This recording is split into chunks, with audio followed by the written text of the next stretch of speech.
New Cold War, de-risking US-China conflict. A second Cold War could be worse than the first, given the interdependence of the US and Chinese economies, the centrality to global prosperity, and proliferation of dangerous military and digital technologies. These all increase the risk of collateral damage, and proxy conflicts, especially in cyberspace, are already increasing. A worsening of the US-China trade and tech wars would fracture already stressed supply chains, reduce international cooperation, reinforce protectionist tendencies, and open new fronts of conflict and contestation. It could also complicate the economic recovery and lay the seeds for a second global recession or even depression. An extended period of great power competition could roll back the gains from more than 70 years of trade liberalization, disrupt global supply chains, balkanize the internet, and bifurcate the world into two mutually compatible political systems. Ongoing tariff disputes, which began in 2018, have resulted in supply chain decoupling from China. The trend has been accelerated by 2020 coronavirus pandemic, and the tech sector has become ground zero for these trends. A recent White House document laid out the prevailing bipartisan Washington mindset regarding China.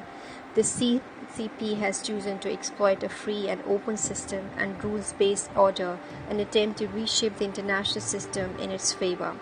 At the 2020 National People's Congress, the CCP announced that in addition to doubling down on its Made in China 2025 and China Standards 2035 initiatives, it would spend an outstanding US $1.4 trillion on a digital infrastructure public spending program.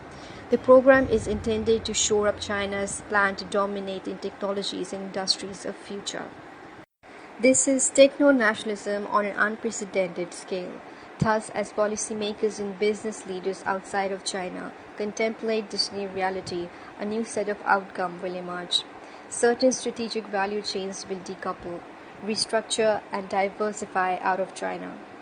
The US, EU, and other state actors will focus increasingly on countering Beijing's economic nationalism with techno-nationalism initiatives of their own. Reshoring and ring-fencing of some critical manufacturing will be unavoidable. New public-private partnerships, alliances, and programs will need to emerge to compete with Chinese state and non-state actors. Multinationals will need to adjust to a world of increasingly fragmented and localized value chains. Businesses will have to adopt in China for China business models if they wish to access the Chinese market.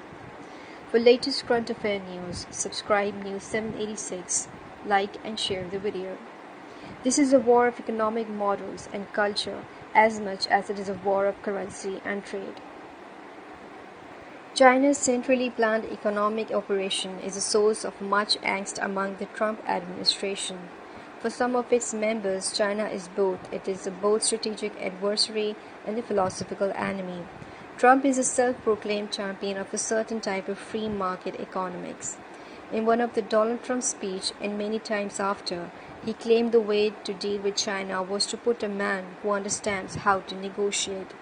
The Donald Trump himself in charge. In many ways, the China conflict is the whole point of Trumpism. It is likely that Trump will do and risk anything to fight this battle, no matter the cost.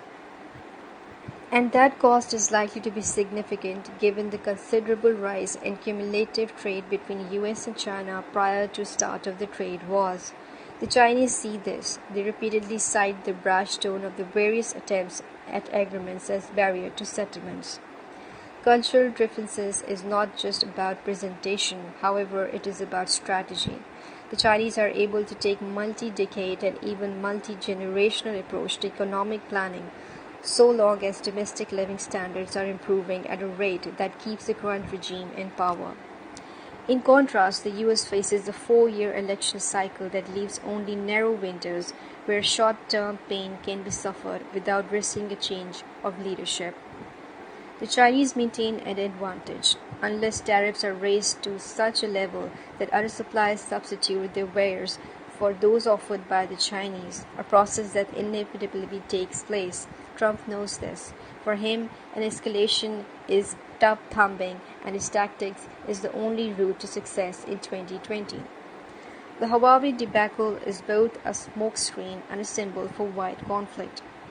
The decision by Trump administration to place Chinese smartphone manufacturer Huawei as a list of proscribed companies has caused a huge fuss.